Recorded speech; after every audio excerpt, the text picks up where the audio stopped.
Does your snare drum sound like this?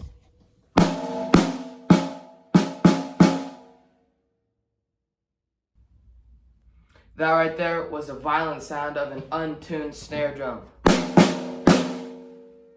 sounds terrible, so I'm going to show you how to fix that. Welcome to the channel, and this is how to tune your snare drum for dummies. Now, first thing, if you don't have one, you're going to need to get one. But as a drummer, I have hundreds of these things. This is my drum key right here, except I only know where one is at a time. But the good thing is you only need one. So find yourself one of these and we can get started. The drum I'm going to be tuning today is my Myers Brother custom snare. This thing is awesome. It is a professional quality snare, so it does have 10 drum nuts on it. But if you are a beginner, you probably have something like this, which is just a Gretsch standard issue snare that came with a Gretsch set, and it only has 8. It only has 8 drum nuts. It's a little easier to tune because there's just less time. But they both sound good, and don't worry, you do not need a super expensive snare to sound super great, but of course they help. Now here's your quick lesson on the snare drum. The top head that you hit is the batter head, and the bottom head is the resonant head, if it'll let me show you. Wow, come on. Resonant head, and this is the side that touches the snare wire. Now, you do tune both. The bottom head is not as necessary, but you really, if you want it to sound its best, you probably should tune both. And I'll show you how to do that right now. And the first step is locate the throw off on your snare drum. This is what releases the wires. And just throw it off because you want it to sound. You do not want to hear the snare wire because we're gonna have to sound out with our ears each individual drum nut. The location right next to it is like where it impacts, and you want them to all sound the same. So before we start that, if it is kind of tight or it was messed up, you just want to loosen it to where you think they're all about the same, or right when it reaches the bottom but is not tight. Like before it gets tight, you want to loosen them all to that point. And then after that, you can tighten them slowly and start tuning. But let's do that first.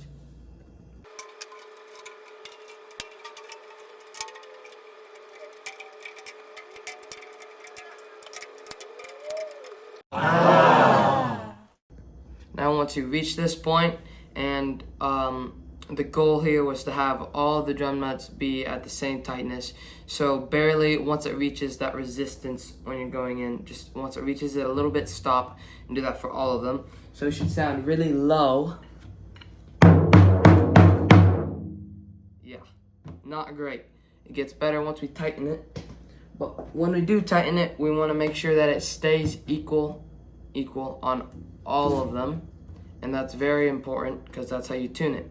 The problem is we don't want to have it tuned to this really low. It doesn't sound good. Snares will be pretty high, so we're going to make it pretty high. So you're going to tighten all of them and try to make sure you do the same amount on each of them. So you could do it, I wouldn't recommend this way. You could do one turn, etc. Or you could do it like you turn it 5 times, turn 5 times, turn 5 times, etc. And then you do that a couple times until it sounds decently good. And then you get into the fine tuning after that. So the next step here is to tighten them to the close range of what you want and make sure they're all equal. Fast forward time.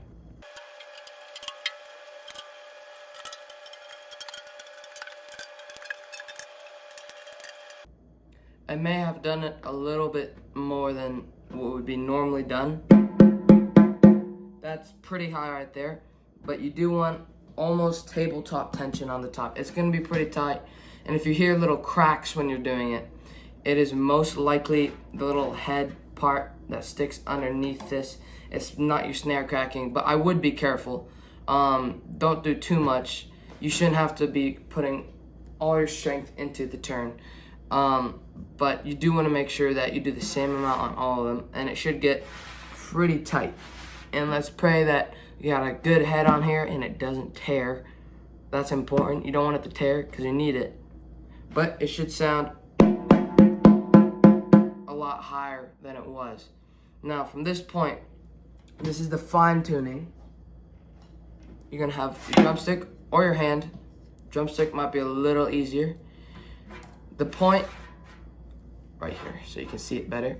The nut here and this little like 1 inch space coming out from it. That's gonna be the basically the spot where your nut has the most impact.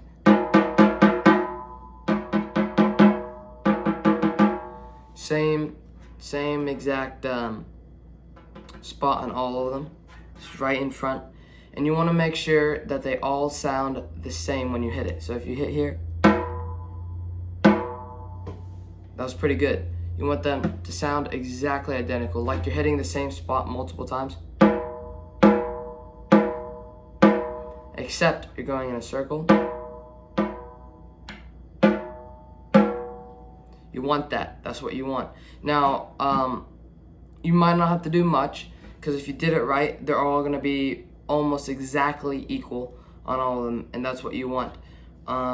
So pick one nut that you like a lot, your favorite one that sounds nice. They can be any random one, I guess, and you want to make sure that all of them sound like that one. And I recommend going across, kind of like that when you do it, because when you tighten this one and then you tighten the one right next to it, it's going to sound a little different, and they're both going to get tight because they're right next to each other. So if you do it crossing each time, it's a good tip. You get the most accurate sound idea of it, and you're not going to have to do much. There's going to be almost 0 full turns with this at this point. It's going to be tight already. It's just going to have little tiny adjustments on all of them. So I'm going to go over and I'm going to do that myself, and I'll do a quiet example of it.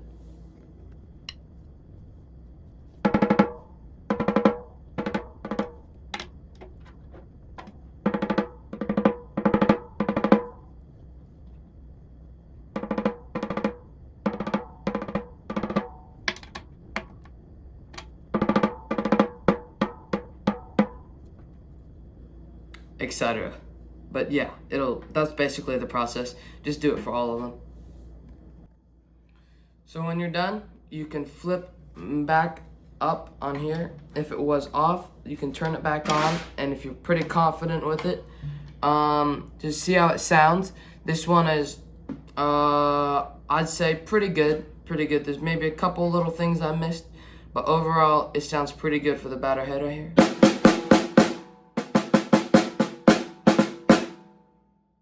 Of course, when you're hitting it to test the complete sound, you want to hit it in the middle and not the sides, because what happens is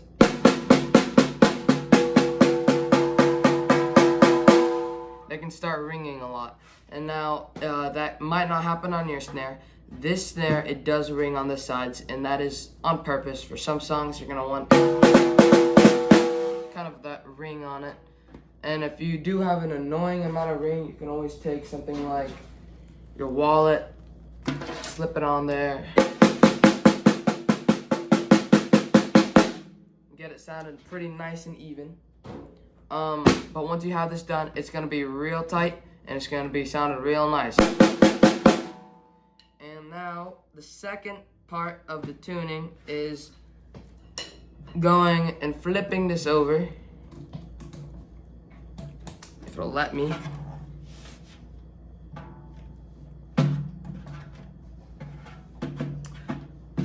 Little struggle here.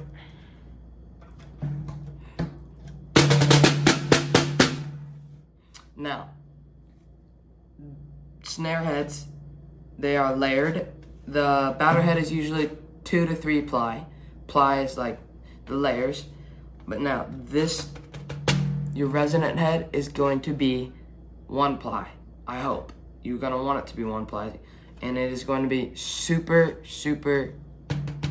thin, and it tears way too easily. From experience, I have torn a couple of these, and they're not fun because they aren't cheap. So when you tune them, you want to be careful. The main thing is you want even, and when you're testing it, you're not going to be really hitting it. You can do that. And the snare wire, that can get a little annoying since it is on here. You do not have to take it off. You can take it off. I'm not going to show you how to take it off. Actually, all you have to do, snares are different. I can't say it. Mine, there's just a couple of easy drum screws, but I've had other snares where you have to get like a screwdriver, and they're kind of annoying to take off. But when you're tuning this one, you can throw it off, throw the snare wire off. It's kind of high.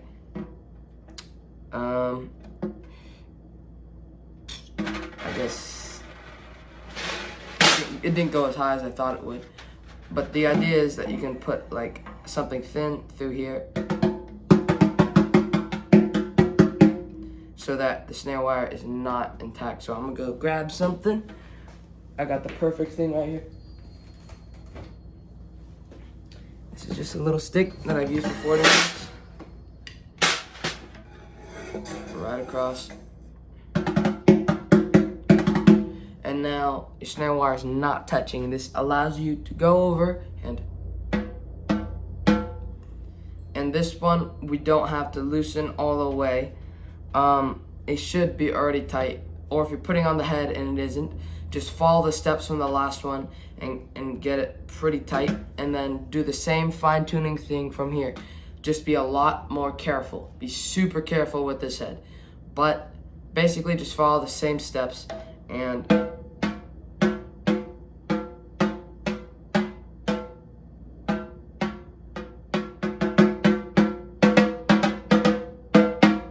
it should sound all about the same.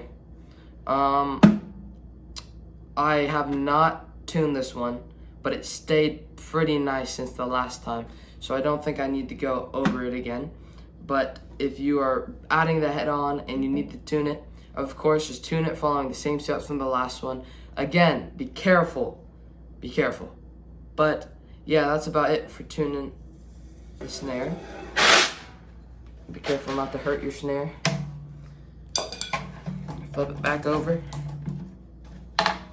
once you've tuned it. And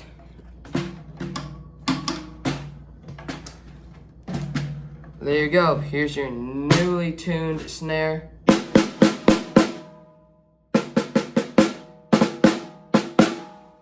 Nice and tight, responsive, and doesn't sound like the absolute garbage from before.